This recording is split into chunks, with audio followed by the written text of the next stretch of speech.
meeting of the Fannin County Board of Education. We're glad you're joining us tonight. Mr. Galloway has been under the weather and he's not going to be here, but we're glad that you're with us. I'd like to call the meeting to order, and Mr. Superintendent, you have the floor. Okay, thank you, Mr. Chair. And I'd like to say good evening to the board. I would also like to say good evening to everybody who is present with us here at the Performing Arts Center, as well as those who are watching us online on Rebel TV. Good evening to you as well. We will begin tonight's meeting with the invocation. And at this time, I'd like to ask to the podium if North Georgia Honor Guard Commander Bill Stodgel will come to the podium. Good evening, Commander.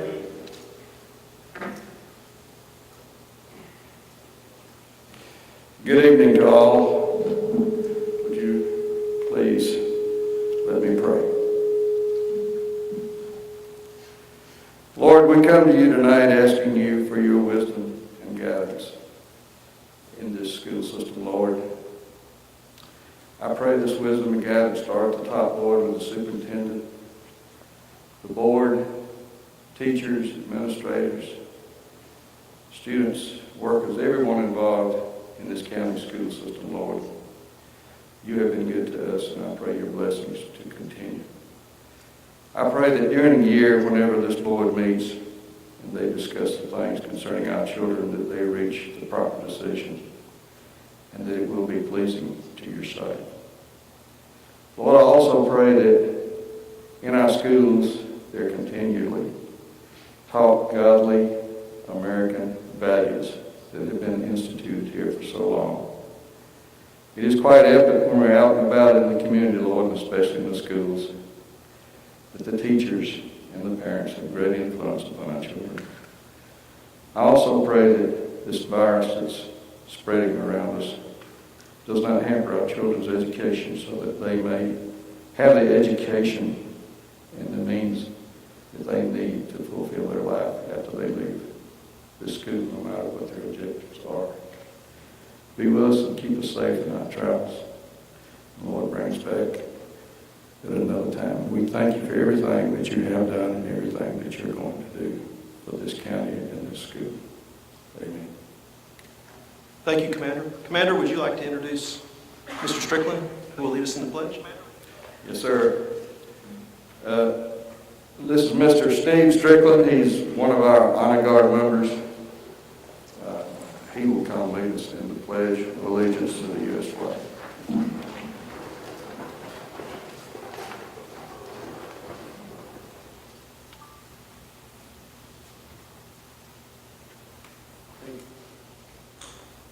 Please follow me in the Pledge of Allegiance. Present. I pledge allegiance to the flag of the United States of America and to the republic for which it stands, one nation, under God, indivisible, with liberty and justice for all. Ready, two.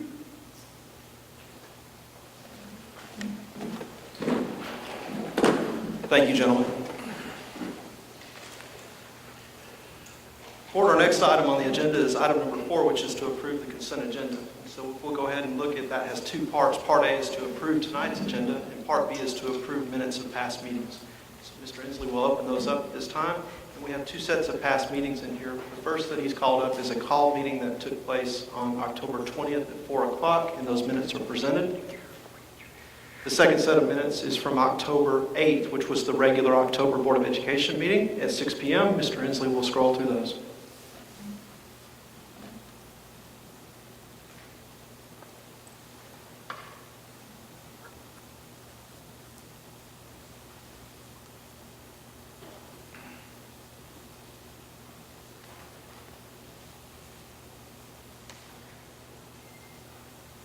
Thank you, Mr. Inslee. Mr. Chair, I recommend approval of the items on the consent agenda as presented. The Chair will entertain a motion to approve the consent agenda as presented. I'll make that motion. Is there a second? Second. Motion is second. Any discussion? All those in favor, please raise your hand. It's unanimous. Motion carries. Thank you, sir. Item number 5 is special recognitions, and we have two this evening that it's a pleasure to have with us. And the first, I'd like to welcome Fannin County Middle School Administration, Mr. Knuckles and also Mr. Young are here with us, and so you're going to come to the podium up here and tell us a little bit about what we're going to present, Mr. Young.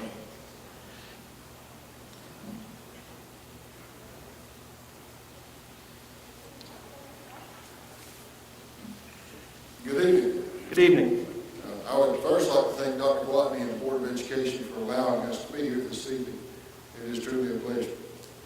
I would also like to take just a second to thank ETC and the Harrison Foundation for providing the Ignite grant, which made this project possible. Romans 13:7 states, "Render therefore to all their dues, tribute to whom tribute is due, custom to whom custom, fear to whom fear, honor to whom honor." Certainly, our veterans, past and present, deserve our honor. I thank God that I was born in a place where the community still honors those who have made great sacrifices for our freedom. Brave men and women didn't make sacrifices because they aspired to be great people, but rather are great people because they were willing to make those sacrifices. In March of 2018, a group of students traveled to ETC and won a grant to publish a book about the veterans of our area. This book will be about our local veterans and how our community was shaped by the efforts of our military service. We chose to write a book because books have been around for the last 4,000 years or so, as opposed to Google, which is about 22 years old as of September. We wanted future generations to remember the stories of wartime, peacetime, and all the events in between. I'd like to read an excerpt from our book, Untold Stories, to you now. For those who read these pages, simply remember those who served, those who continue to serve, those who wait for word from distant lands, those who honor our country, our flag, and who appreciate the price of freedom, those who contributed to this publication, those who pray, and especially, remember, all gave some, but some gave all. Let me introduce to you the students who made this possible. They're seated right over here. You guys will come up when I call your name, please. Lucas Bain. Lucas, come to the stage, please.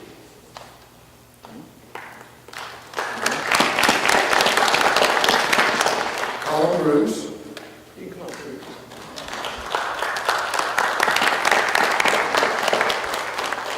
Olivia McAllister.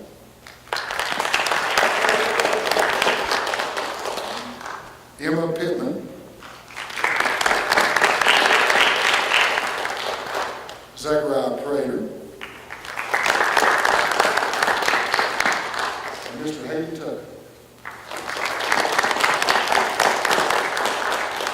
We have two students who are not with us tonight, Haven Stiles and McCain Watson, unless they came in behind me. If you guys would kind of step forward right here, please. I'm going to have you work for me in just a second. Okay? On behalf of this Board of Directors of the Untold Stories Project, I would like to present each of you with a copy of our book. We'll start with Bobby Bearden, a veteran of the United States Army. Somebody come present this to you?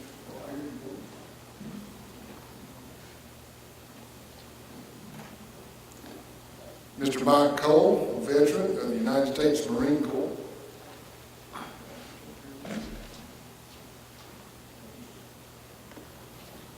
Mr. Louis Louise, veteran of the United States Army.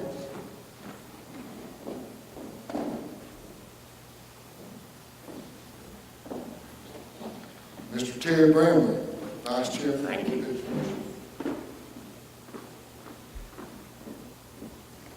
Would also like to present a book to North Georgia Honor Guard Commander Bill Stodgel. Mr. Stodgel, if you'll come forward, please.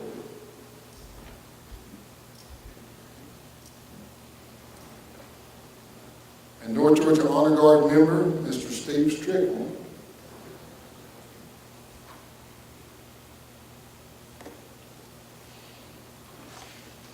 And finally, one for the central office and Dr. Gwatney of the Fannin County School Superintendent. We appreciate you, Dr. Gwatney, for letting us be here tonight.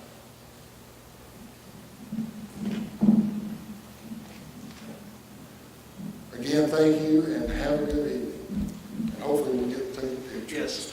If I could have Mr. Knuckles, Mr. Young, also Mr. Strickland, Commander Stodgel, if you'll come to the front. front, and board members will line up with the students, and we'll take an opportunity for a photograph. So if you'd like a photograph of your child up on the stage, come on up to the front.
Let's give these students another round of applause. That's great.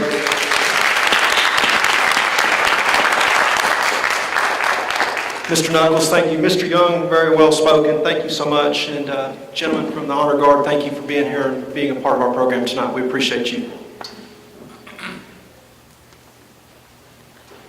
Okay, we have one more special recognition that I'd like to welcome up to the podium, Mr. Lucas Roof. Mr. Roof, come talk to us about the Georgia Department of Education initiative. Good evening, sir. Good evening.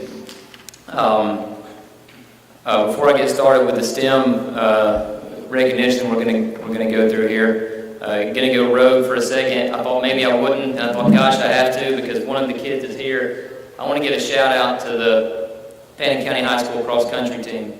They had phenomenal results. The boys second in Region 7A. Ninth grader Zachariah Prater, it was just up here on stage. He finished 6th overall in the region, and that's phenomenal as a 9th grader. And he's just going to get better and better. It's just phenomenal. And they finished 14th in the state at the AA level. The girls, first place in the region.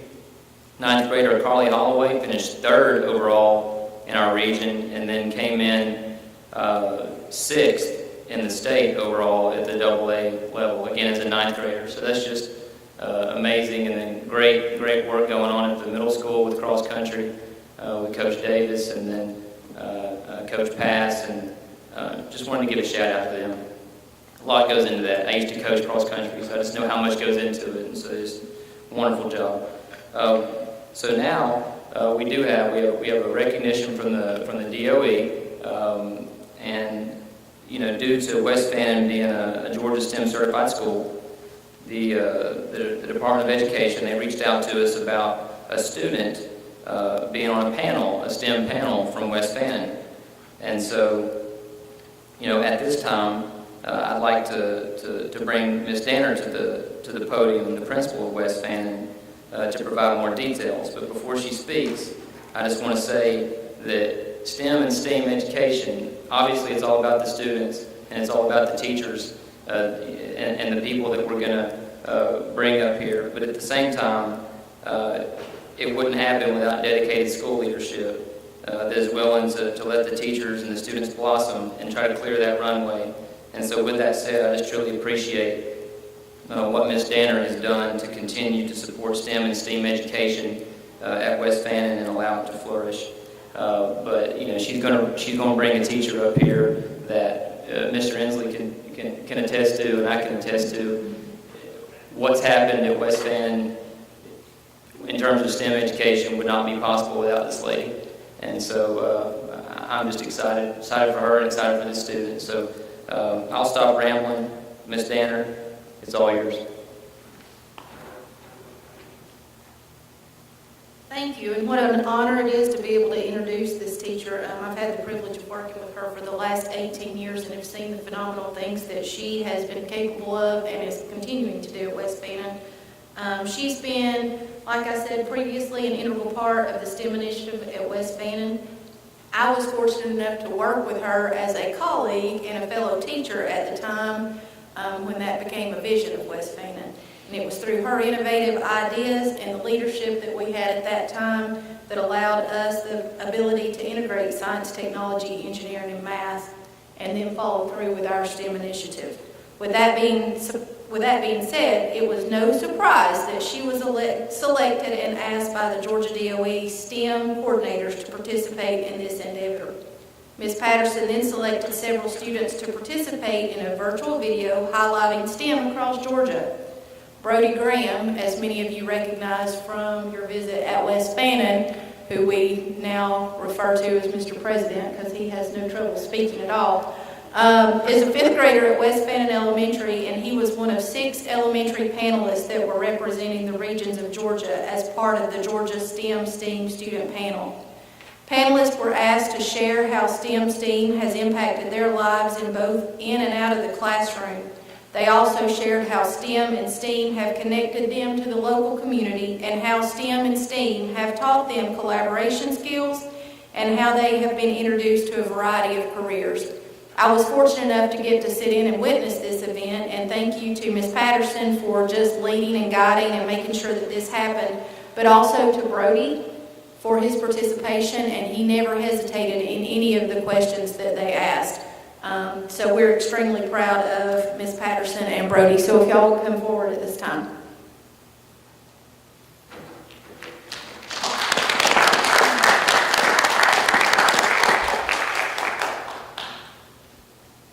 When Dr. Gwatney asked if, or when I asked if they were to go on the stage, Brody said, "I request to go on the stage." So he is very excited about that.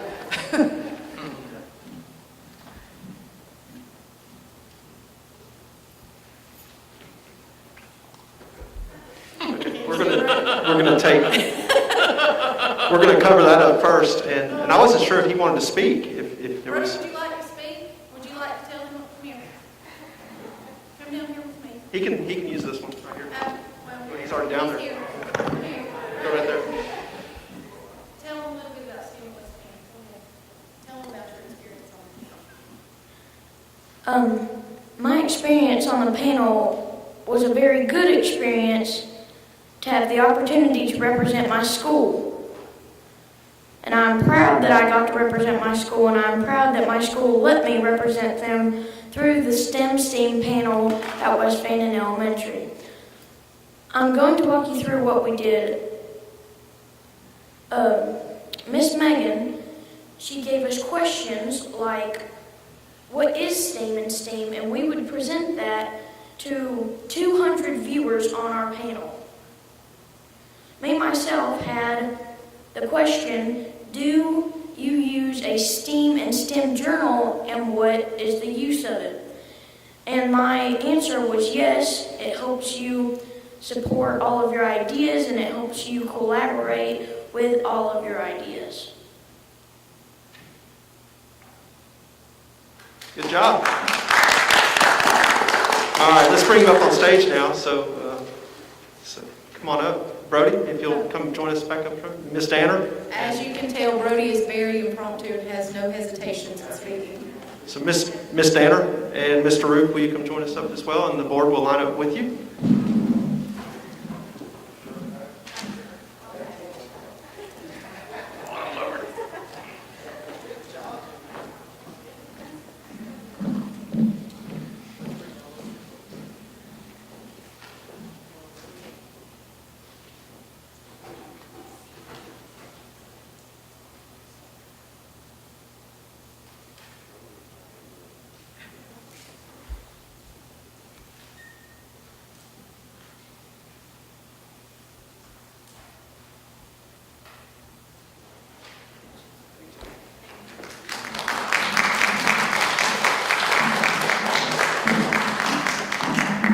Congratulations, Brody.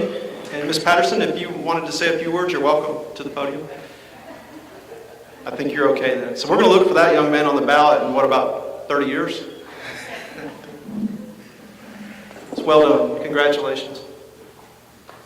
Okay, our next item on the agenda is number 6, which is school governance team update. And at this time, I'm going to welcome Assistant Superintendent Sarah Rigdon to the podium, and she's going to share an update with us. Good evening, Ms. Rigdon.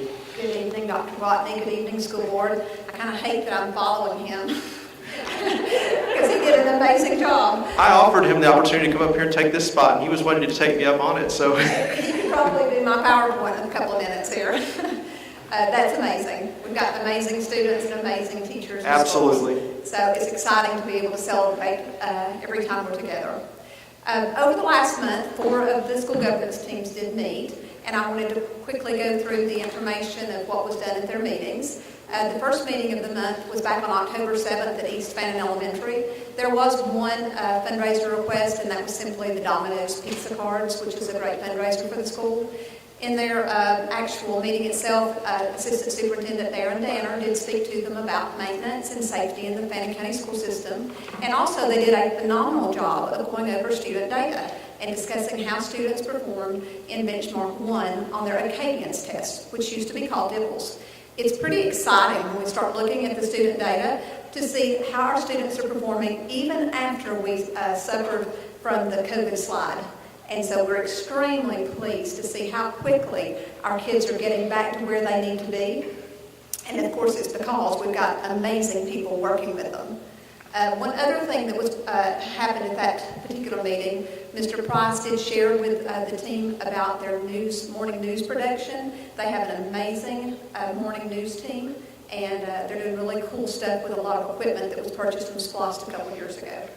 At West Fannin on October 21st, there was one fundraiser, which was simply a donation of snack items, which would be sold for 100% pure profit. Mr. Ruth presented about STEM and STEAM and also gave them some information about the CTAE program at the high school and also at the middle school. Ms. Danner reviewed the school improvement goals so far this year, and also their academic coach, Ms. Debbie Morgan, who's amazing. She shared about their reading benchmarks also. The middle school SGT meeting was canceled this past month because that was the same morning as their REACH program. So they already had quite a bit going on. So since they did not have any business that needed to be conducted, they did choose to go ahead and cancel that meeting. The high school had an extremely busy meeting back on October 21st. They had several fundraisers, which were all related to their different teams. A couple of these are not actually fundraisers, but it was more of informational. For example, they're also recycling in their welding department, anything that's a scrap that they're selling and then getting the profits back into the program. But there were several t-shirts sales, of course the annual meat sticks, which are always a big hit, and DQ night for the cheerleaders. We did not have any field trip requests last month. Whoops, scroll back up, please. It's okay. There was one facility use request, and that was for USA Wrestling, which is part of the rec department. And so that was approved. The notable work of the SGT last month at the high school, they had quite a meeting. A lot went on. They did approve their SGT handbook. Dr. Ramsey presented information about athletics and about which teams and groups are currently practicing. He also updated the SGT about the COVID screening procedures that were in place and also how we conduct contact tracing and what the procedures were for quarantine. Ms. Collis also did a phenomenal job updating the SGT about curriculum. She shared with them about professional learning that was going on in the school, also about EOC's final exams and the STEM Academy. The SGT also did an amazing thing. As you'll remember, back from the summer, when we had our surveys out to our stakeholders, we did ask them, should we consider changing the way that we handle final exams? You may remember that in the past we have kind of, incentivized student attendance so that students who had great attendance could be exempted with a lower score for final exams. And we did talk about whether or not that was a strong practice to continue considering COVID. We actually want to encourage people who are sick to stay home. And so the middle school looked at the final exam procedures back in August and shared with their stakeholders an update. I think it was August 24th, their memo went out. The high school SGT did address this at their meeting last month, and they decided that instead of having a final exam that could penalize the student's grade, that they would change it this year because of COVID and do only grade improvement days. And of course, that will affect any student who has a score that is less than passing. They can come in on those days and improve their score working with their teacher. I thought that was great, considering all of the challenges the high school has had this year with quarantine. Other information from that meeting, Ms. Decubelis also requested consideration for a new club that would begin for SADD, Students Against Destructive Decisions, and that's because of a recent grant that was written and a requirement to have a local chapter. Dr. Ramsey also discussed SPLOST, and the SGT did approve the Title V budget. Finally, Blue Ridge Elementary met on October 22nd. There were no approved fundraisers, there were no filtered requests or facility use requests. Let's see, Mr. Danner was there to also discuss the COVID response. He discussed some of the things we had received from GEMA and also other items that we purchased locally to make sure that we keep everyone as healthy and safe as possible. Dr. Hodges shared her fall cadence and reading inventory data by the grade levels and also overall discussed the achievement at Blue Ridge Elementary. Finally, they did share the November calendar, which included a virtual family night, which was the same night as the election. Does anyone have any questions about the work of the SGTs? Thank you, Ms. Riggin. I appreciate that. Next item on the agenda, Mr. Chair, is item number 7, which is school happenings. And this evening's presentation will be East Fannin Elementary School Principal Matt Price. Good evening, Mr. Price. He's got to get the remote.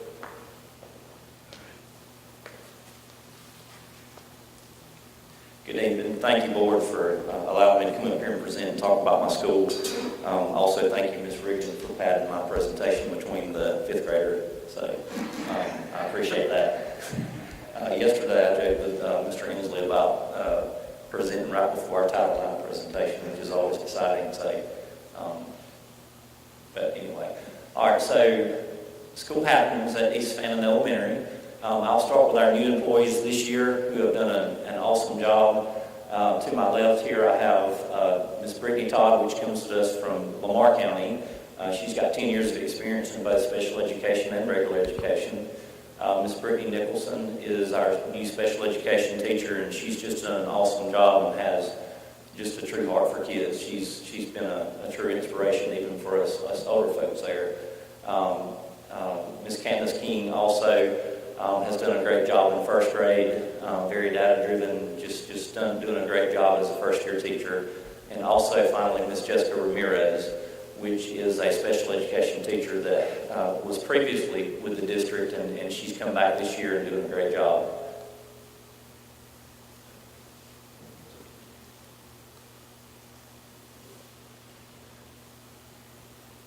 Okay, open house. And the first week of school, of course, we had parents coming in, which was great to see. Everybody followed the rules and our safety precautions of wearing a mask. They had their temperature taken coming in. And so as you can see, our kids were excited to be back in school. And I think parents even more excited for our kids to be back in school, going back to a routine. And so I thank our board and Dr. Watney for allowing that to happen, because it was just great to see kids back in the school building. Some other safety precautions that we had. As you can see on our left picture here, we had, that's our parent drop-off in the mornings. And so we have 4 people getting kids out of the cars, and they're taking temperatures as they get out of the car and into the school building. We have a second lane on the other side of the cars where our buses pull up. And so they unload students, and those we stop our car traffic and move over to the buses, and they take temperatures as they get off the bus. It's turned out to be a really smooth process that we have, let Mr. Foster know too that, this could be one of the things even after COVID that we've learned that's gone very smoothly, and we hope to continue even after then. As you see our cafeteria, we have little paws on each, every other seat to spread our students out more, and we've had to rearrange our lunch schedules, but for the sake of safety for our students to not be as close together if we had to do contact tracing and things like that, to have our students safer in our cafeterias.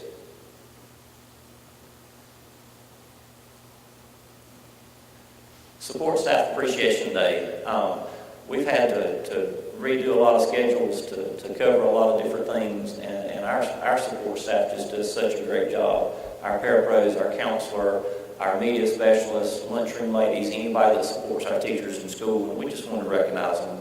And so we had them some t-shirts made, got some fried pies and ice cream, and just celebrated them today for the hard work that they do. They're really the backbone and the glue of our school that helps make things go. And so we wanted to recognize them. We always have, a Teacher Appreciation Week that we allow them to participate in, of course, but we thought they needed their own special day, and we did that back in October.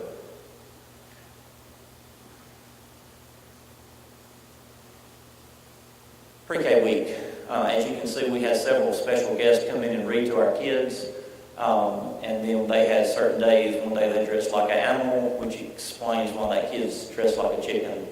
But it was just a good day, just a fun week for our pre-K kids. That is, again, thanking you guys again, board members, for allowing us to have that at each of our schools. It's been fun, and we track those kids. They're in kindergarten now, and those kids are just so much more prepared for school, having them in as a pre-K class.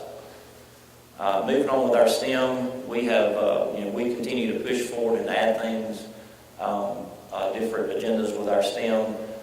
Students participate in long-term STEM projects at our school. Ms. Holtman continues to meet monthly with teachers to support the current standards. And we'll also have, begin investigative research with Dr. Lyons. And so we're excited for our kids. Here we have those kids design those cars, and they're Lego cars, and they went through the design process with them, which we usually do at our annual car show, but this year, of course, we couldn't have it. And those were the finalists, and so just a good time for those kids to continue and get to have that event this year. Our STEM lab, of course, robotics is one of our focuses. We have our kindergarten kids over there with simple machines, right on through the coding and robotics, and those middle two pictures with our 5th grade students, and then also here on the outside working on a project with Ms. Holton. So we're excited to see where our STEM, each year we just keep pushing forward with it, and we're seeing the benefits of that, in all subject areas in our school.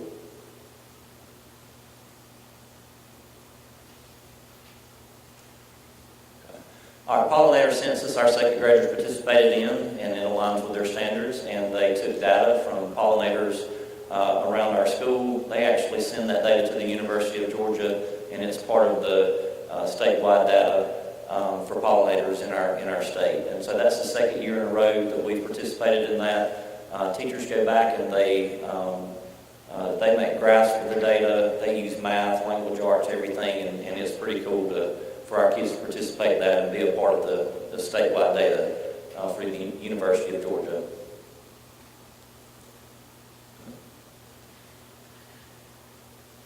Robert was just cutting administrators. No, I'm kidding. All right, student council induction. Finally got to have some parents on campus. We sat them outside, of course, tables 6 feet apart. Parents wore their masks. Those kids went through a week-long campaign, and our student body voted on these students.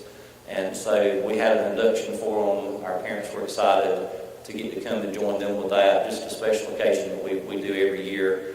And so before I left, I had a student council member come up, already hit me up with some ideas. And so that's exciting. That proves she's fulfilling her role already. So.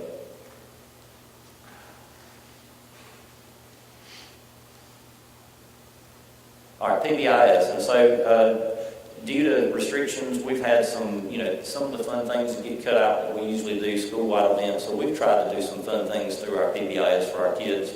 We got the snow cone truck out there one day, which was a huge hit, and we had parents were wanting to do so much with our kids, and they were calling, and there was a charge for the snow cones, but we had parents donate, and even some non-parents that had heard about it was donating money to us to make sure every kid in our school got a snow cone, and every kid did. And so we've had a piano donated. Our fundraiser did very well this year, and so it's just a lot of our community and parents just eager to get it in our schools any way they can. And so that just tells us how fortunate we are to be in a community that we live in. So Mr. Miller also in the middle up there with his chicken hat, he donates every Friday through students who earn so many dojos, and so they're randomly pulled from a pool. And so he donates 2 to each classroom, ice creams for them, and there's our hat day, and then part of our career day with the firemen. Our professional learning, we received some professional learning on October 22nd, and basically it's ICANN and gloss.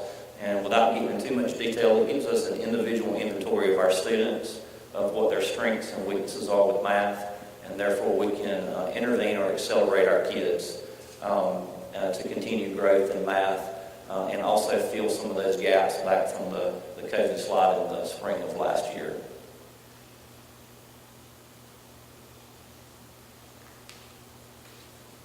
SPLOST, of course, we're always fortunate for the SPLOST funds that help revive our school. We had our field restoration. That picture's our old softball field at the bottom. They came in and graded that out, took a lot of trees, and just made that just a very nice area for our kids to enjoy. Mr. Danner's talked about the bathroom makeover before with our salmon-colored tiles that are now blue, white, and gray, and also some exterior painting that we had on the outside of our building. And finally, Halloween. Again, we wanted to make this as normal as possible for our kids. We tried to make most of it outside, and we spread everybody out. Our kids came through. I believe we ended up with about 35 different stations with staff that we spread out, admin, secretaries, anybody we could to hand out candy. And so we had our kids go through there, and it was an exciting day, even though it was November the 2nd. And so remember, we had school canceled on October 31st. But the middle 2 pictures there, we had a pumpkin decorating contest, and so those kids won. And the little girl at the bottom, her mom said she stuck every toothpick in that pumpkin. And so I dare to say how many's in there, but it had to take a while. That's it. Thank you guys. Any questions or anything I need? Board? Great job. On top of it, Thank you, Mr. I Price. think you really improved the field where you've taken that bank out. Yes, sir. It's actually usable now. At one point, it had that dugout with a tree growing through it, and it was pretty scary down there for to take kids and the safety. But it's sloped it off where there's a walkway down to it and all, and it's nice out there, and it's no longer an eyesore. It's actually a huge area we can use with our kids. So, It looks really good, and it's, like you said, much safer, I think. yes, it is. So, thank you. Mr. Price, I appreciate the work on STEM. Thank you. You definitely making great gains there, and everything that you're doing to keep your school community safe, but also to try to make things as normal as possible. It's appreciated, and I receive a lot of kind words from the community on that. So, Thank you. thank you. Thank y'all. Our next item on the agenda is a central office update, and this month is an update on curriculum, and there's certainly plenty to talk about there, and we invite back to the podium. She's already there, Ms. Sarah Rigdon. Good evening again. Thank you. Good evening again. So as Dr. Watney said, we have always got plenty to talk about when it comes to curriculum, instruction, assessment, achievement, all my favorite things. So today we'll spend a couple minutes going over some of the highlights. The first highlight is to discuss a little bit about Georgia's graduation rates. The slide here shows the graduation rates in the state of Georgia from 2012 to present. You can see in 2012, only 69.7% of students graduated with a high school diploma in our state. Flash forward all the way down to 2020, and 83.8% of students are earning their high school diploma, which is an amazing increase over the last few years. Now, is it 100%? No. Are we finished? Absolutely not. It's certainly growth, though, that I think the whole state can be proud of. So with this in mind, how's Fannin County performing? Well, we're doing phenomenally well. So let's look from 18 to present how we're doing. You'll see on this slide, I've broken out the 4-year graduation rate, the 5-year graduation rate, and the overall graduation rate. Due to federal guidelines, we must consider both the 4-year graduates and the 5-year graduates when we calculate the graduation rate. We have not had a release yet of the 5-year graduation rate from 2020.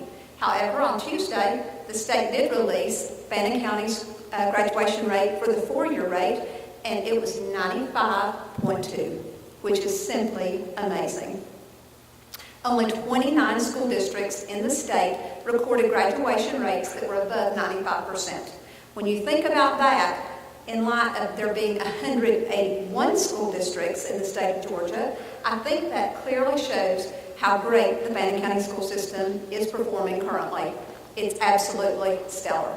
We're looking forward to seeing the 5-year and the overall graduation rate soon. Moving on, let's talk a little bit about cold. Did you ever think we would miss 2 days already? We certainly didn't think we would have already missed 2 days at this point, but alas, we have. And so it's time for us to talk a little bit about how we'll handle those missed school days this school year. Last year, we rolled out the COLD program. It was first implemented last year, and the purpose was to keep kids learning even when weather or other issues prevented us from coming to campus. As you'll recall, the first 4 days that students missed on the calendar are forgiven for them. Employees make up their time, given guidelines from the district. COLD actually only applies to the missed days, the 5th, 6th, 7th, and 8th missed day in a school year. Now, the COLD days will not actually apply toward our online learners because they already have work that is assigned to them. So if we miss day 5, 6, 7, or 8, our online learners will continue working as always. But our kids who normally come in face-to-face, we have to have a strong plan for them. And of course, if we miss more than 8 days, the way we have always handled it is that we reevaluate the school calendar and capture some emergency makeup days to make sure our kids are getting a quality education. So let's look at COLD by grade span. All right, so in K-5, what should kids expect? Well, in K-5, we will be using paper pencil tasks. And so tomorrow, these students will go home with their COLD packets. The COLD packets are clearly labeled for each day of work. The work is expected to take about 2 hours of total engagement time per missed day. In grades 6 through 12, since those students do have their own devices, they will have assignments posted in Google Classrooms, and each class will assign between 45 to 60 minutes of work per class for a total of 3 to 3.5 hours of work per missed day. Middle school students will find their work in a special unit called COLD in their teacher's Google Classroom. High schoolers will continue working in their typical Google Classroom. What's expected of employees? Well, employees will work the same number of hours as their regular work day. And certified staff will all have established work hours so that students can contact teachers if they have questions. Of course, the middle school and high school students are continuing to work with new material, which means that it's going to be extremely important that they can reach out to their teacher if they have questions. Elementary schools will primarily assign review material, but it will still be important that their teachers are available if they have questions. Classified employees will have tailored expectations set by each school and will work the same number of hours as a regular school day. Whoops. Okay, the next slide is sharing a little bit about statewide assessments. I know everybody loves them. So, as you'll recall, back in the summer, the state of Georgia did request to the United States Department of Education that they would waive statewide assessments this school year because of COVID. The United States Department of Education denied our request. And so we are already testing our students. Currently, we are doing the GKIDS, which is the Georgia Kindergarten Inventory of Developing Skills 2.0. And it's in progress now both for our face-to-face kids and also our online learners. Very soon we will have a statewide window for the access test, which is assessing comprehension and communication in English state to state for English language learners. Say that 5 times fast. That window will be January 13th through March the 5th. That is also a federal requirement that we do assess our EL learners annually to determine their growth in English. Finally, we have the beloved milestones. The winter EOC milestones are coming up fairly soon, actually. But now we only have 4 required tests at the high school instead of 8, which is always good news. That local window for the winter EOC is December 10th through 16th. For students who are online learners, they will have to attend school to be able to take their test because we're not allowed to test students in a remote setting for statewide tests. But the high school has a very strong plan already ready to roll out to help those students who may be uncomfortable in coming in during regular school hours. Thankfully, the Georgia Department of Education has allowed us quite a bit of flexibility when it comes to the time of day that we're testing students, which is awesome. Spring EOCs and EOGs are not currently scheduled locally, but we do have statewide windows, which are April 12th through May 21st for the 3rd through 8th graders, and April 19th through May 28th for high schoolers. We will set a local window that is smaller in the future. There's currently an end-of-course test weight survey open through Monday, November 16th. You may have heard a little bit about this on your news in the evenings. The state school superintendent did present to the school board a plan so that EOCs would be weighted at 0.01% of a high school's student's grade. The state board rejected his recommendation and instead has suggested that EOC test weights would be 10% of the student's grade. Currently, they are taking people's feedback. It takes about 30 seconds to take the survey. I would encourage everyone to please take the survey and let them know how we feel about state assessments in a pandemic year, counting 10% of the student's grade.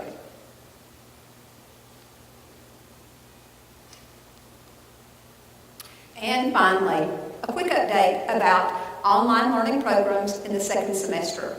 We are quickly winding down the first semester. And so beginning in January, kindergarten through 8th grade students, we are allowing them to continue working remotely using the Pearson platform, just as we did this past semester. A survey of parents will be released tomorrow by email.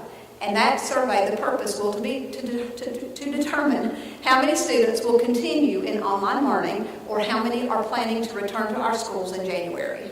Middle school families will also be asked about what they would like for their child's elective to be if they're staying in the online setting. If a student is not performing well in the online learning setting, parents and guardians will be required to meet with the school to develop a plan to get their child back on track. It's slightly different for the high school students. High school students will also be receiving a survey tomorrow. Actually, it's their parents. The high school kids have already gotten a survey. They released it to high school students to find out how many would be interested in continuing online learning. But then tomorrow, parents will be asked about online learning. Their survey for parents is quite in-depth because, as you'll know, high schoolers, it is much more critical that students perform well because they are trying to earn their credits for graduation. And we feel an extreme,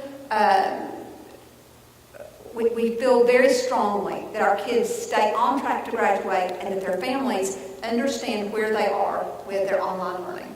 So students who've not performed well in online learning so far will be encouraged to return to school.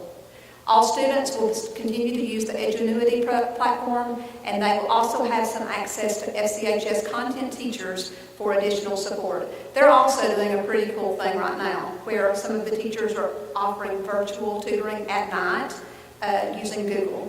And so they're really trying to be out of the box. I think at this point, none of us are in the box, which can be disturbing for those of us who do like a good box. But anyhow, parents and guardians of online students will receive a progress report every Monday once the new semester begins. And so that will certainly help our families to know where their students are performing. So do you have any questions? I do. Okay, go ahead. How do you find that survey to support Mr. Woods, the superintendent? Okay, the link is in this, in the presentation itself. It's over on the, right there in red, where it's got the https://www.surveymonkey.com. That is the actual link. And so if you click that, it will take you to the survey. And like I said, it's an extremely quick survey. I'm very hopeful that people have taken a few moments to give some feedback, because we are in unprecedented times, and there have been definite struggles for our kids. We have got students who have had multiple quarantines, and we've had teachers who have done amazing things trying to make sure that their kids are staying caught up. But there is definitely a disruption in education this year, and no one can argue with that fact. And so it would be great if we could have a little bit of grace when it comes to figuring that score into a student's grade. And so I would encourage everyone to take that survey. We can communicate that out tomorrow, that link. We've had it on social media a time or two, and I pushed it out to the schools for them to share out. Absolutely. Thank you. It was well done. It's a good presentation. Thank you. It's a lot of information. Any other questions, board? Okay, thank you, Ms. Reagan. Okay, next item on the agenda is district health update. I'm going to invite Mr. Roof back up to the podium.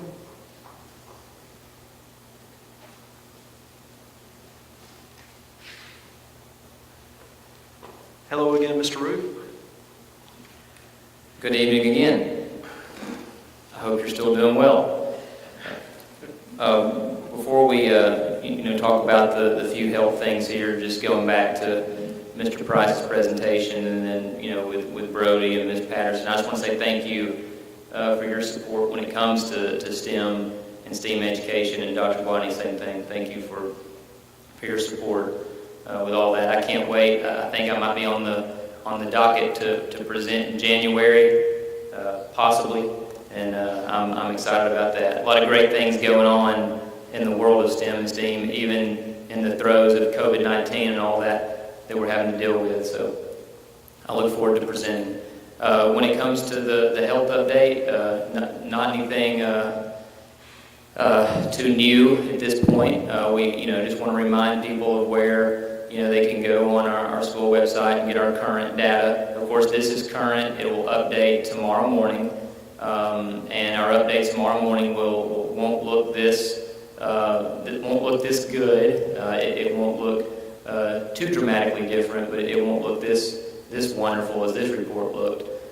We have hit a lull, but we have to stay vigilant, especially with all the different holidays, Halloween, Thanksgiving, and all that. We have to stay very vigilant in what we're doing when it comes to COVID-19. Continue the same procedures that everybody's working hard to put into place. Social distance when we can, temperature checks, hand washing, all the stuff we've been doing, and again the school nurses that have worked so hard to make sure that when a student truly is not feeling well, that we make sure that they go home. And in the mornings, I notice, of course I'm up at the high school, so I notice the high school admin team and all that they do to make sure in the mornings, when they're doing those temp checks, if they see a kid that appears to not be feeling well, regardless if they have a temperature or not, they're making sure that kid goes to the nurse. And so just stuff like that. We got to stay vigilant and That's continue. one thing in the middle of this that I've really come to appreciate is there's somebody that's checking on every child every day as they come in. And That's right, at every school. Every school, that's right. It's incredible. And so, other than that, I just want to, again, kind of continue to just say how thankful I am in my role over nurses and things like that, how hard they work, and everybody, the teachers, parapros, secretaries, school admin, they do a phenomenal job just making sure that we're doing all that we can. So you have information on immunizations for us? Yes. Okay. And then the other topic is, that's why we changed it to just an overall health update. We wanted to talk about immunizations for a second here. Typically, deadline for immunizations is July 1st, sometime around then. But due to COVID-19, the state has given a 90-day extension for these immunizations this year. And so that put the deadline right there, just recently, the end of October, beginning of November. And so, due to that, we've hit that deadline. And so both face-to-face and online learning students are required by the state to have their immunizations, to be up to date, unless they have some type of waiver, such as a religious waiver or something like that. And so both face-to-face and online learners are treated equally in this regard. Therefore, face-to-face students cannot come to school until they have proof of their immunizations, and then any online learning student in that learning platform, their platform will be suspended until they have proof of their immunizations. That allows us, again, to treat everybody equally in that regard, and to make sure that we're doing all that we can to follow by those state guidelines that we're required to follow by.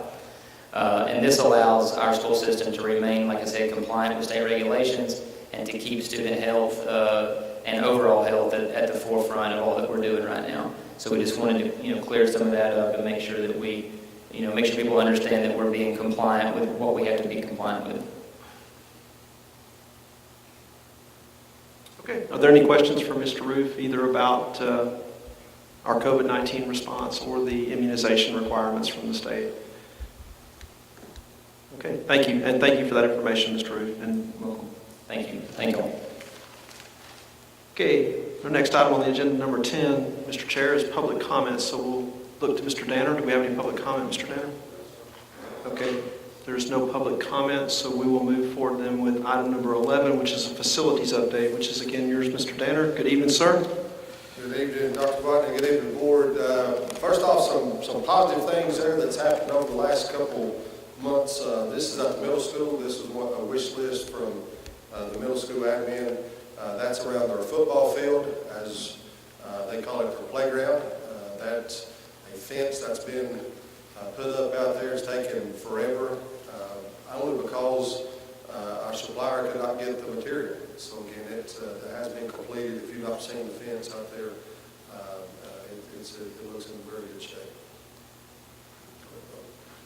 This is also at the middle school. We bumped this up on the need list very quickly. We had, per the middle school's admin and the SRO's request, they flip-flopped the bus. The bus was on the left side at one time, and the parents were on the right side, so they flip-flopped that for safety reasons. And when done so, there at this intersection to the left side now, when they try to get two vehicles turning at one time, it was too tight. So again, we got that fixed up for them. Go ahead, Mr. Hensley. There's the left is the finished product right there up at the school. Down at the bottom, down by the veteran sign, a very small piece there because when buses come through, it was pretty tight. So we had just a very small thing, but again, per SRO, and we got Mr. Foster involved and to help out with the buses turning. There again, that's in between the two driveways. That's a little connector, but that goes to the baseball field to the right. Again, very subtle little fix, but again, help the buses out tremendously and making those tight turns there. There's a finished product on the other. Then a storm hit, and we were actually very fortunate. The school system was very fortunate. Physical buildings, pretty much not, I don't want to say any damage. You can see that the aquaponics there at Blue Ridge got hit pretty hard. But again, the structural of the buildings, take it back to previous people in my position, such as Danny Shimpaw, give him great credit for having the buildings ready. Go ahead, Mr. Hensley. But several pictures there of the aquaponics at Blue Ridge. So again, not a whole lot of damage, again, to the actual buildings. Most of our damage was trees. Go ahead, Robert, just keep on going. All that's aquaponics there at Blue Ridge. Here's at East Fannin. Here's what I do have to say. That big, beautiful field there that Mr. Price was bragging on. This is the outdoor playground there at East Fannin. Several pictures of there. The last count, even though the pictures doesn't adjust, that's about 40 trees that's down. And that's all in one little area. some of our trees that have been blown over are blown over into other property lines, so again, we'll have to get that cleaned up. That's just going to take a process. Also, East Fannin, that's there on the playground, big, huge maple tree. Actually, maintenance went and done and cleaned that up, got it cleaned up actually the day before it rained this week, so all that's been cleaned up, so that maintenance done now. High school, again, very fortunate, that's behind the greenhouse on the left, pretty much one small tree. Maintenance got that cleaned up, and then over to the right, that's a driveway going to the ag barn off of 515. The storage buildings are just to the right, so again, maintenance got that cleared up. Middle school, to the actual buildings, that is pretty much the entire damage that we received from Zeta. That's at the middle school, a little awning there, I think, out of the gym, if I'm not mistaken. But again, that's very minimal cost to get that repaired. The core property, again, just more trees. On the right, that's off of 76. That's playground to the right. Then the driveway going down, pretty big, huge tree there. Again, maintenance got that cleaned up. Again, that's property, the core property just lines down. Utilities been out there. At the middle school again, going up to the annex. It used to be the special ed offices and storage rooms. Again, that's just the driveway there. And go ahead, Mr. Hensley. And as bad as this looks at the annex, pretty much that little carport there was the only damage. Maintenance got up on the roof, make sure there was no damage to the roof, which there wasn't. 3 big, huge trees fell, but again, very fortunate, very fortunate. And I took that picture, the weather vane is right up there in the middle of it, so that's not the right one, but again, there's a little weather vane right there on top. The power did not even cut off at that building. So we'll get that cleaned up, we'll have to hire that out just because it's got electrical, that type of stuff. Any questions for Mr. Danner on facilities? Yes, sir. What about Ms. Tate's aquaponics there? Is that like insurance or? Well, of course, our insurance has a pretty large deductible. Right. So again, we'll just take that. We won't do that on insurance, and so again, we will get that taken care of. Yeah, that's pretty important. Very true. Very true. Any other questions? Okay, we'll move forward. You've got a summary here on construction, Mr. Danner. We had a meeting with the architect and the CM Monday, November the 9th. We received the 90% plans for the transportation facility. Again, what that means is that the CM has started working on a budget, started giving some dollar amounts. We made some changes internally to the Staff Development Center. So again, that delayed our 90% plans on the Staff Development Center. So again, we're expecting those plans. I was hoping to get them today, hopefully tomorrow, at the latest next week. Once those plans are received, CM again will start working on budget, and hopefully the next meeting we have, I'll put some numbers in front of you, and y'all need to start making some decisions there. So, but again, those 90, they can give us estimates, but again, he can't guarantee a gross max price or a guaranteed max price. And again, there's some things in there, and that's why we put everything up there to keep everybody informed on where we're located at. Once the 90% plans are done and the CM starts working on the budget, the architect then will finalize specs to the 99 to the 100% plans. The CM will then, of course, he's already working on bid packages from what the architect's already given them. When those plans are pretty much complete, he will send that out for advertisements. We don't have to do that. That's what the CM does. So he will send that out to get hard numbers from contractors. So so that's when he's going to come back to us. And at that point, once he gets those bid documents from the suppliers and the contractors, that's when he can give us a gross max price. And then that gross max price, and then of course has to be approved by the board we sign contracts, and then the shovels hit the dirt. Okay, thank you for that summary. Board, are there any questions about that process or that meeting? Since there's been damage all over the south, do you think that's going to affect building materials? I can't answer that, Mr. DeWeese. I can cross my fingers. He actually, I talked to him today, and a preliminary number he gave us on concrete has actually went down. And of course, I know concrete is a little bit different than some of the other things, but we like to hear those things there, that his initial estimates were higher than what it was. So he actually called me today, and just for a line item, hey, this could possibly, well, actually, it went down quite a bit. So I can't tell you on that on the supplies. Any other questions? Okay, thank you. Next item, number 13, is to approve demolition of remaining Tacoma property structures. So you've done some salvage surplus out of the property, and so now you've got just some things that need to be taken out to prepare for construction, correct? That is correct. Last month, you approved a bid opening that we received about some some surplus items out there. The gentleman has come and got the majority of it, and I actually spoke to him this week and said, you've got to come get your stuff. What is remaining that's out there, of course, is we've got to get it out of the way, so to speak. And I talked to the CM. The CM gave me a price, an estimated price to demolish and get it back down to natural ground, and it was roughly $45,000. And again, that was an estimate.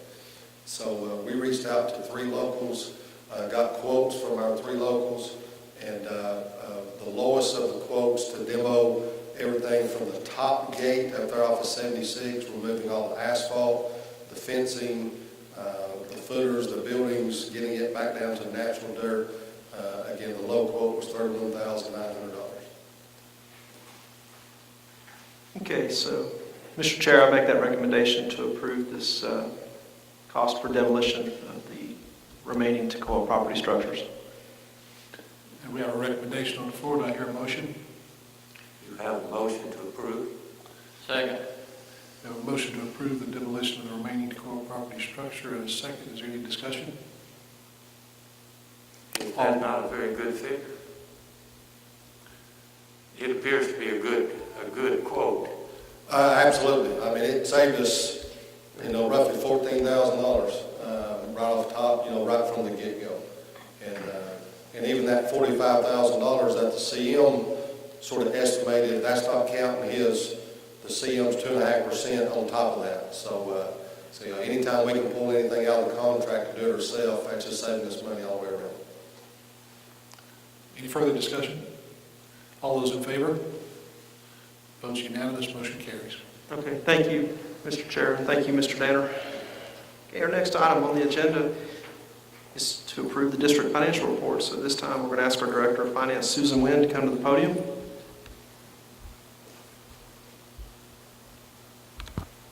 Good evening, Ms. Wynn. Good evening, Dr. Whitney. Good evening, Board. Tonight we have our general fund, which is 25% complete for our fiscal year. Our local revenue is at 6.97% versus 8.4% from last year. And our total revenues are at 14.03% versus 15.99% from the prior year.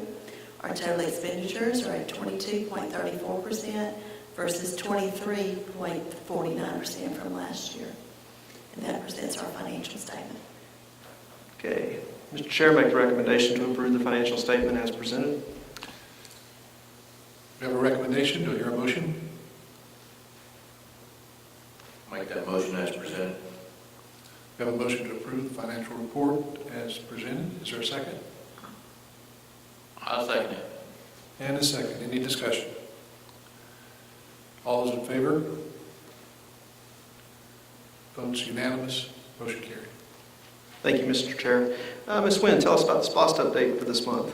Okay, our SPOST update for this month, we have received $668,092.57. That is a 30.2% increase from the prior year. And we are at collections that we will finish out our SPOS within probably the next 2 months. It's absolutely incredible, even in the middle of a pandemic, to see this economic growth in our area. What a blessing this is for our school district and our kids. We have approximately $1.442 million left to collect, and we'll be finished with our SPOS. I love to compliment our local Chamber of Commerce. Yes, sir. I don't know if they're doing all this, but they're certainly helping. Okay, no action is needed on that agenda item, so we'll move forward then. And next is to approve the school quarterly financials, and Ms. Wynn will present those. Yes, this is Blue Ridge Elementary School. This is from July the 1st, 2020 to September the 30th, 2020. And so we have each of the schools, and then East Fannin Elementary School, and West Fannin Elementary School,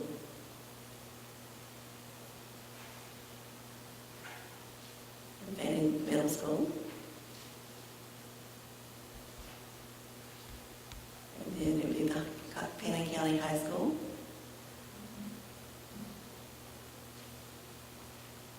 and then Fannin County CTAE. And that presents our school activity accounts.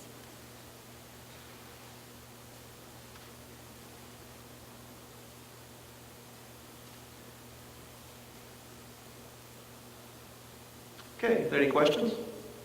Make the recommendation to approve as presented, Mr. Chair. We have a recommendation to approve the school quarterly reports, finance. May I hear a motion?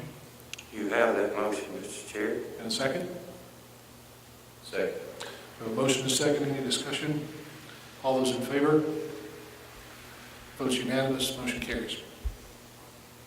Okay, thank you. Item number 17 is to approve the implementation of GASB Standard Number 84. Ms. Wynn, tell us about that. Yes, the Governmental Accounting Standards Board, GASB, has issued 97 governmental accounting standards since its inception in 1984. GASB 84 is fiduciary funds, and it became effective July 1, 2019, or fiscal year 2020. And it clarifies the definition of custodial funds, which was what was called agency funds in FY19. And in the past, our school checking accounts, which we just had approved, was principal school checking accounts. They were divided into governmental or agency accounts until GASB 84. And that is, GASB 84 clarified how we dealt with those accounts and how we classified them as either governmental funds or fiduciary funds in our comprehensive annual financial report. But GASB 84 was originally required to be implemented in FY 2020, and that is what we have done.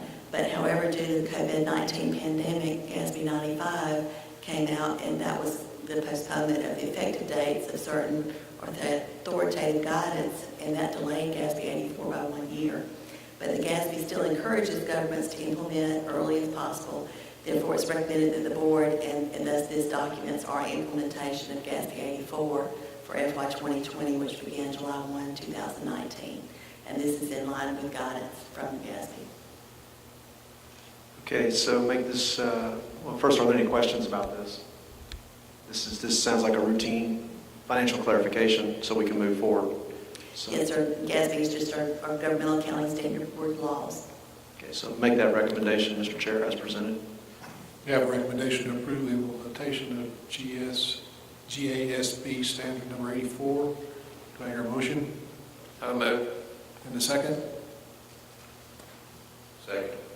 Any discussion? All those in favor? Votes unanimous. Motion carries. Okay, thank you, sir. And that concludes your items, so thank you, Ms. Wynn. Our next item on the agenda is number 18, which is to approve the purchase of Chromebook devices, and we're going to invite Director of Instructional Technology, Heather Finley, to the podium. Good evening, Ms. Finley. Good evening. I'm first presenting to you requesting approval for a purchase for Chromebooks. This year, Blue Ridge Elementary had 3 stationary desktop labs to replace. They chose to replace one of them. We're able to move computers from the high school to there that we had that were in still good shape, so we didn't have to purchase new ones. But they opted for their other 2 stationary labs to be turned into Chromebook carts. And so that creates 6 Chromebook carts that can be used in 6 classrooms at one time, as opposed to having just 2 classrooms use 2 stationary labs. And I've been giving the schools options to make that choice. And so that's what they chose. And so 180 Chromebooks cost $45,360 from Ari Jones. They actually have these in stock. Many companies do not have them right now. They're very hard to find. So we'll be excited when they get here if you approve them. All right, are there any questions, board, about this agenda item? Mr. Chair, I recommend to approve as presented. A recommendation to approve the purchase of computer. So moved. We have a motion Second. and a second. Any discussion? I'd just like to say, Ms. Finley, your attentiveness to detail and your forward thinking certainly made the transition to online learning much smoother. I listened to systems south of us who are struggling to try to come up with devices to put in the hands of the students, so thank you for that. Any further discussion? All those in favor? Votes unanimous, motion carries. Thank you. And number 20, also, number 19, Ms. Finley, approved purchase of desktop computers. It is also time to start replacing teacher desktops, and this is a very big year to replace teacher desktops. And then there is one lab that West Fannin needs to replace as well on our 5-year replacement cycle. So this actual approval is just for West Fannin because their particular purchase order is for 49 desktops. 30 are replacing a stationary lab and 19 are for teachers, and that makes their purchase go over $25,000, which requires your approval, and that's $33,565. In the spirit of DJED, we went ahead and posted the other purchase orders that I'll be placing after you approve the West Fannin one. Just because we're putting those all in at the same day. But they are all 4 separate purchase orders. And the ones at East Fannin Middle School. You have that motion. Second. Motion is second. Any discussion? All those in favor? Votes unanimous, motion carries. Thank you. And give us an update on technology hardware. This one, number 20, Ms. Finley. Some good news here. I'm actually going to mention something about those desktops really quick. Those desktops are a little bit, we keep talking about buying beefier. That's a tech term. That's a tech term. Scott and I have really worked hard to get devices that really work well in the 21st century. And with so much video usage going on now and Chrome, that browser is a huge just memory hog, and we've really had to buy more memory for our computers so people can be more efficient. And those desktops have twice the memory than what we've been typically putting in them. It's not too much more of an expense, but already some of the teachers that receive those already have emailed and called us and said thank you because their lives are so much better because they're not waiting for things to load. So thank you for approving that because there will be teachers that will be very happy when they get some faster computers in the coming weeks. And here's where I get to tell you that I made some money instead of asking to spend money. So last month, I asked for your approval to surplus some items we had laying around that we typically salvage. And in my wildest dreams, I never thought we would have made this much money. We made $44,213. Which is incredible. And most people that pick them up say they sell them for parts, and that's what they do. We have people come from all over the Southeast that purchase these, that sell them for parts or rebuild them, refurbish them. That's amazing. So, yeah, it's great. So there's no action that's needed on this, but I just wanted to come back and say also shout out to my techs at the schools because this was a lot of work on them. It's a whole lot easier to throw it in a truck when they come by to pick it up for salvage. They had to organize it, take pictures, and deal with questions from the bidders, and then deal with getting it picked up and all that. So shout out to them because they got us that money by all their hard work, and I appreciate that. That's great. And Gov Deals, we want to thank Denver too for telling us about that. So. Yes. Thank you, Denver. It's nice to put some money back in the bucket. Okay. Thank you. Indeed, thank you. No action is needed on that item. Mr. Deweese, did you have something? I just said thank you. Okay. Okay, the next item is to approve board policies. So these are policies that are on the table. So we're going to bring Ms. Regan up here and give us an update on where we stand with these. Okay, good evening again. Last month, you'll recall that I did come before you to ask you to consider one new policy and also some revisions to 4 existing policies. The first policy that was the policy for that would be new would be public participation in board meetings. And then the other 4 policies, the revisions are required due to recent legislation and guidance to keep us in compliance with Title IX. And so since our last meeting, all of these policies have been on the table. We've offered up for comment for all stakeholders. There's an opportunity for stakeholders to view it on the FCS's website, as well as to make comment on assembly if they had any feedback that they would like to share. We have not received any. Since I was before you last month, there's been only one change, and that change was in policy JAA, and the change was actually just to designate a different designation of which position would serve as the Title IX coordinator in that policy. And so everything else remains unchanged since I was here in October. So I would like for your consideration of the new policy, which is the BCBI public participation in board meetings, and in the revisions to JAA, GAAA, GAEB, and JAA. Okay, thank you, Ms. Regan. Does anybody have any questions for Ms. Regan before we go into the recommendations on this? Okay, Mr. Chair, I'd like to make 2 separate recommendations. The first recommendation would be to approve the new policy, which was BCBI, public participation, and this is on the table since October 8th, as Ms. Regan said. So that would be my first recommendation, is to approve the adoption of BCBI. Make that recommendation, Mr. Chair. Chair will entertain a motion. You have that motion. Motion to approve it. BCBI, public participation in board meetings. Is there a second? Second. Motion second. Any discussion? It's an incredible amount of information. Thank you for guiding us through it. All those in favor? Votes unanimous. Motion carries. Okay, thank you, Mr. Chair. So we have adopted BCBI. The next recommendation is to approve revisions to existing policy that, again, is based on changes in the law. And so we're going to look at policies, as Mr. Inslee has scrolled through, GAAA, GAEB, JAA, and the 4th one, JCAC. Mr. Chair, make the recommendation to take those policy revisions collectively as presented. That's my recommendation. Chair will entertain a motion to approve those revisions as presented. So moved. Second. Motion second. Any discussion? All those in favor? Votes unanimous. Motion carries. Okay, thank you so much, and thank you, Ms. Rigdon. All right. Our next item on the agenda is local board training selections. Mr. Inslee, got an update for us?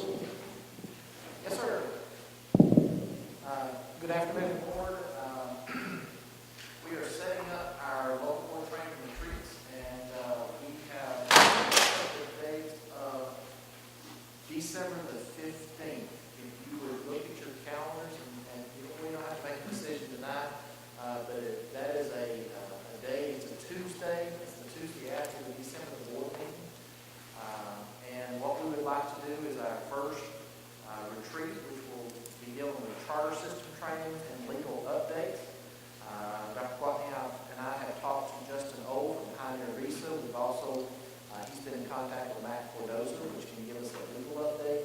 And we've also been in contact with Lynn Plunkett from the Charter Foundation, which will be able to give us some training in charter. So our hope is to visit an SGT meeting at one of our schools, do a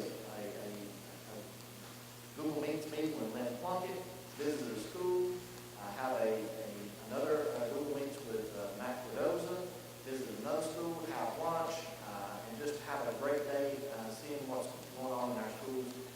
So that is something we're looking at for December the 15th. But check your dates and make sure those will work for you. If not, we will look at something else. But there's not many SGT meetings in December as much as, because a lot of them take off on December. So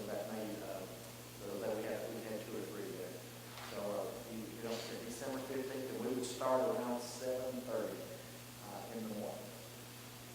And probably be done by 3-ish, or maybe a little before. So is there any discussion or any questions about the proposed date or the content of the training? How many credits?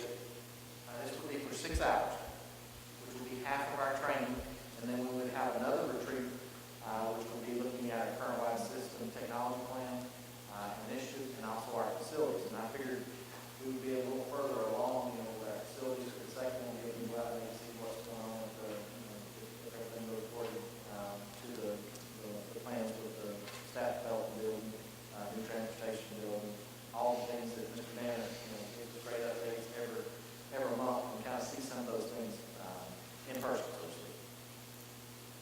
Good question. Any other questions? Okay, so no action is needed at this time, and we'll follow back up with board members to verify that date and then advertise accordingly. So, okay, the next item, Mr. Chair, is executive session. I do make the recommendation for executive session for the purposes of personnel and real estate discussion. You have a motion for movement to executive session? So moved. Motion, is there a second? Second. All those in favor? Board, if you would please follow Mr. Danner out the door.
No action was taken in executive session.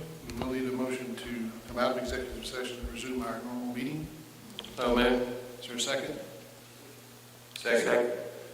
All those in favor? We do need to approve our minutes from the October 8, 2020 executive session. May I have a motion to that effect? So moved. Have a second.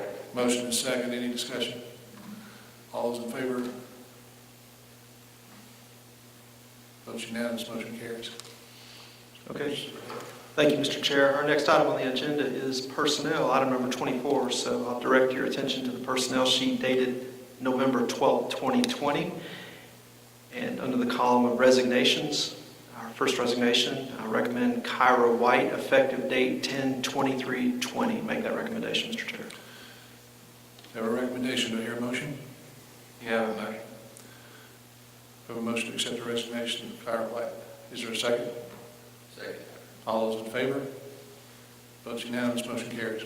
Okay, thank you. The next recommendation for resignation is Carly M. Bernhardt, effective date 11/6/2020. Make that recommendation, Mr. Chair. Is there a motion? I'll give that motion. We have a motion. Is there a second? Second. Motion is second. All those in favor? Votes unanimous. Motion carries. Thank you. The next recommendation is resignation of Sandra Silva, effective date 11/16/20. Make that recommendation, Mr. Chair. And may I have a motion, please? You do have that motion. Is there a second? Second. Motion is second. All those in favor? It's unanimous. Motion carries. Thank you. The next recommendation of resignation is for Kimberly Huffman, effective date 12/31/20, and make the notation that this is pending replacement of certified teaching position. Make that recommendation under that condition, Mr. Chair. And may we have that motion, please? So moved. Is there a second? Second. Motion is second. All those in favor? Vote is unanimous. Motion carries. Thank you. The next recommendation of resignation is Ernest Long, effective date 1/1/2021. Make that recommendation, Mr. Chair. I'd like to make that motion. Is there a second? I'll second. Motion is second. All those in favor? Votes unanimous. Motion carries. Thank you, sir. The next column is recommendations, and each of these is pending the completion of paperwork, background check, and certification requirements for the position. The first is a teacher recommendation, Christina Ray Gutierrez. Make that recommendation, Mr. Chair. And may we have that motion? So moved. Second. Motion is second. All those in favor? Votes unanimous. Motion carries. Okay, thank you. The next three recommendations are all for paraprofessional. Therefore, we will take these together, Mr. Chair. It's Alicia Baugh, Brittany Young, and Tammy M. Statham. Make those recommendations together, Mr. Chair. May we have a motion to that effect? So moved. Have a motion? Second. Second. Motion is second. All those in favor? Vote is unanimous. Motion carries. Okay, thank you. The final recommendation on this category is Julie Johnson for the Transportation Department. Make that recommendation, Mr. Chair. We have that motion. You have that motion. Second. Motion is second. All those in favor? Vote is unanimous. Motion carries. Okay, thank you. The next recommendations are for substitute teachers. Mr. Chair, these are all pending completion of paperwork, background check, and proper certification for the position. Take these together. Substitute teachers, Claudia Bradford, Madeline Chandler, Murphy L. McConnell, Allison Page, and Donna M. Rivera. Make that recommendation, Mr. Chair, for all of those positions collectively. May we have that motion? Motion as presented. Second. Second. Motion is second. All those in favor?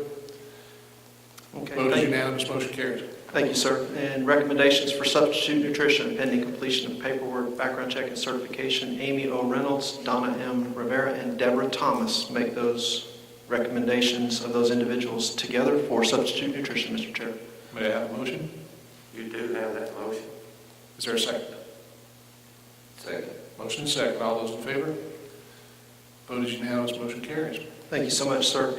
And that takes us through personnel into item number 25, which is superintendent's comments. And I just want to start off, we have our principals here. I just want to thank all of you and your schools for the work that you did to honor veterans. And to all the veterans, thank you for your service, especially tonight's guest from the North Georgia Honor Guard, Commander Stodgel and Mr. Strickland, as well as Mr. Bearden, Mr. Cole, and Mr. DeWeese. Thank you for your service. Congratulations to Mr. Bramlett Mr. DeWeese and Mr. Galloway for their re-elections, and thank you for your continued service to our community and to our school system. You're very much appreciated. I'd like to just say how proud I am of Kim Patterson and Brody Graham. He's a fine young man, did a great job up here, and thoroughly enjoyed hearing from them. And I want to thank those students from Fannin County Middle School who put together the book Untold Stories using funds from the ETC Ignite grant. That was great. Really enjoyed those special recognitions. Mr. Price, your school happiness, Ms. Rigdon, Mr. Ruth, Mr. Danner, for your presentations. Great job. I'm so proud of that graduation rate. That is certainly, give a big shout out to Fannin County High School for that, but then also the middle school, Blue Ridge, East and West. We all have a part in that in the community, and so very proud of that. We had the Reach ceremony since the last board meeting, and that was beautiful. It was wonderful to see the students at the signing, and I appreciate everyone's efforts on that, especially Ms. Sisson and also Vanessa Weaver at the middle school. And as we kind of discussed a little bit earlier with Zeta, the inclement weather has already started. I'd like to thank the maintenance and custodial personnel for their hard work to get us back online in our buildings and get everything that Mr. Danner described taken care of. Out in the community, I want to thank linemen and utility workers. That was just that was incredible, the number of outages that we had here in the county, and just thank them for their hard work on that. Our city and county workers at the road and street departments are great partners. Robert Graham at Fannin EMA, as well as deputies at the sheriff's office. We really appreciate their support.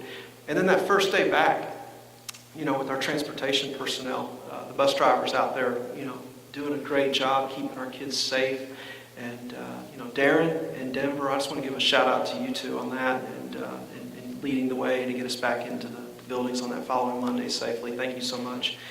And this has been Thanksgiving week at the schools. And even though we cannot bring families in as we have in past years, I want to thank the nutrition teams for their hard work to make this special meal for our students, our faculty and staff members. Amanda and I joined Ms. Sisson and Mr. Inslee and Mr. Danner at the high school today, and we ate Thanksgiving dinner there, and it was just it was a fantastic meal. So great job to your teams, Ms. Sisson, on that. And Thanksgiving, it's right upon us now, and it's a time to reflect on what it is in life that we're thankful. And I just want to take a moment to express how thankful I am for how blessed we are in Fannin County. And we've got just a wonderful, caring community. We have excellent schools, wonderful students and staff members. And even in the middle of a pandemic, we continue to move forward. We're having school. We care about each other. We're a family, and I'm thankful for that. And that's all I have, Mr. Chair. I'll turn it back over to you, sir. Thank you. We have board member comments this time. Mr. Cole? Yeah, I'm proud to be healthy and be here, be a part, and I'm proud of what's going on with the school system and how well everybody's responding. The percentage, that's pretty awesome. Brody Graham, that's awesome. Him and Caroline have been together since preschool, so I've watched him grow. And he's spreading his wings, so I'm very proud of him. And how can you not be proud of all our, especially our elementary schools, how they're using that STEM initiative and reaching out. And I'm very proud of all three principals that are in the elementary. They do an awesome job. Just to wind that up, I'd like us to remember Johnny Searcy and his long recovery. And Brenda, as she sits there, if y'all could remember to say a prayer for them, lift them up, believing for a full recovery.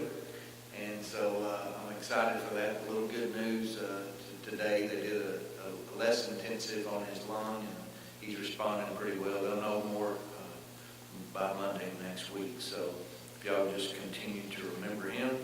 Congratulations to you guys on your victory. It's an honor to serve with you. And I'll pass it on to Mr. Green. I'd like to say I thank everybody for being here. I'm going to make a prediction on Brody. I'm going to make a wide prediction, and I just hope some of them come true. I think he'd make a good teacher. So maybe that's in his future. But on the other hand, I think he'd make a good board member or a superintendent one day.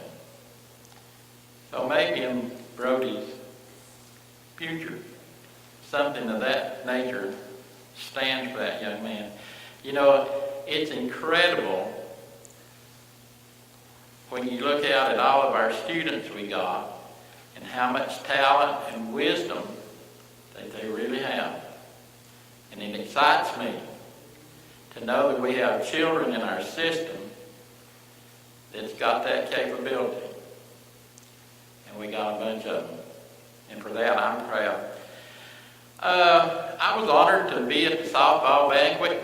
They was able to play some games this year, not as a board member, but the coach had asked me and Mike, the guy that works with me, we had done a lot of work on the field for him, line the field off and stuff like that. So he wanted to let us be a part of that.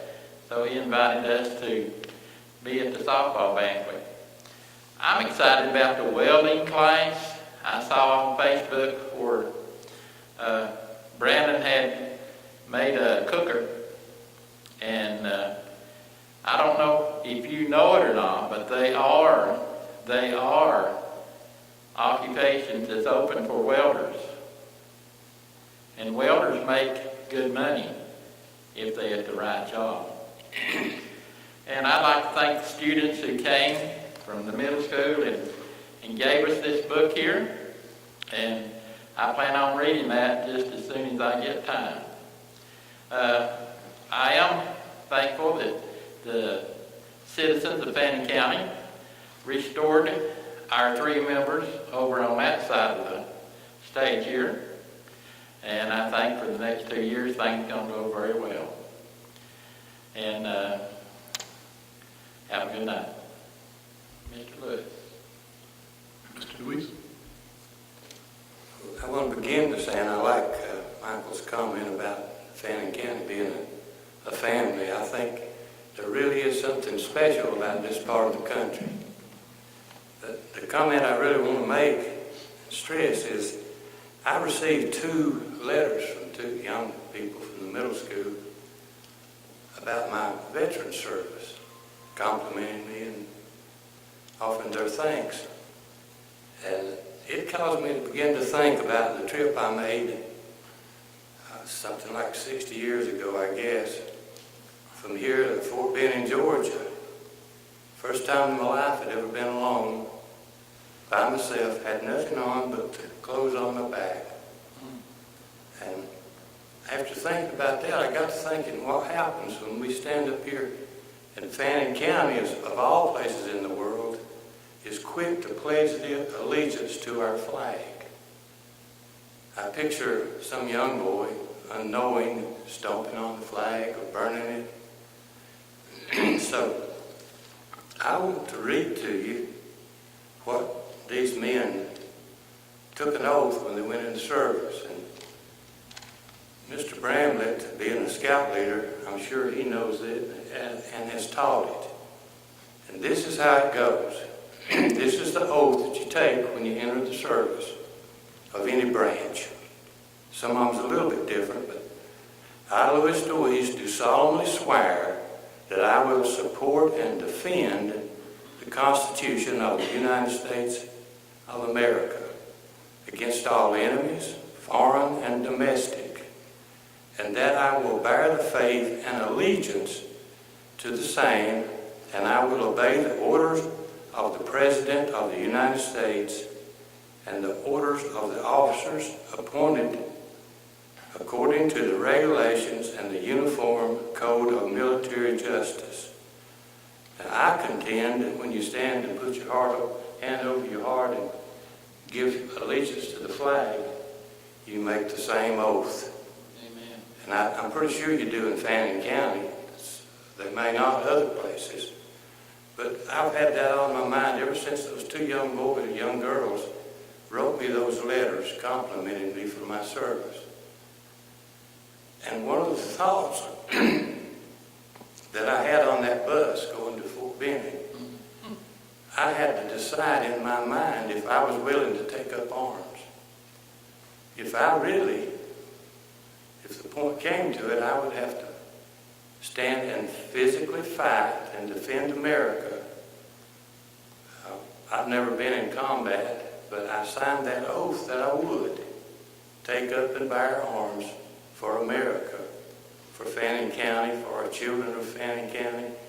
And once again, that's what we do when we stand up and we put our hand over our heart and we pledge allegiance to the flag of the United States of America. That's all. I'd like to thank these and all of our veterans for their service, for the willingness to put their lives on the line so that we can enjoy the freedoms that we enjoy today. I certainly concur with the previous statements, and I won't rehash all of the names. Thanks again to the North Georgia Honor Guard. Congratulations to the Ignite Grant Board of Directors from Fannin County Middle School on their success, and I look forward to reading the book Untold Stories. Congratulations to Brody and Ms. Patterson, and thank them for representing us so well in the Georgia Department of Education STEM and STEAM panel. So impressive. Mr. Price, thank you for the great job at East Fannin Elementary, and thank you for your support Staff Appreciation Day. Excellent. I want to say thank you to those who re-elected the members of the Board of Education. Your vote of support, it is truly humbling. It is an honor to serve in this capacity. It's an honor to be a part of this organization. To all of the staff, the administrative staff, our teachers, our principals, everyone involved, you continue to function at such a high level. You make us look so good. In fact, at 95.2, if we continue to improve at this rate, I think we may have to revisit our vision statement in about 4 years, because we're going to be at 100%. That is so impressive, 95.2. Again, it's an honor to be with you. Thank you for joining us for the meeting. With that, I'll entertain a motion to adjourn. So moved. Second? Second. All those in favor? Motion carries. We stand adjourned. Thank you again.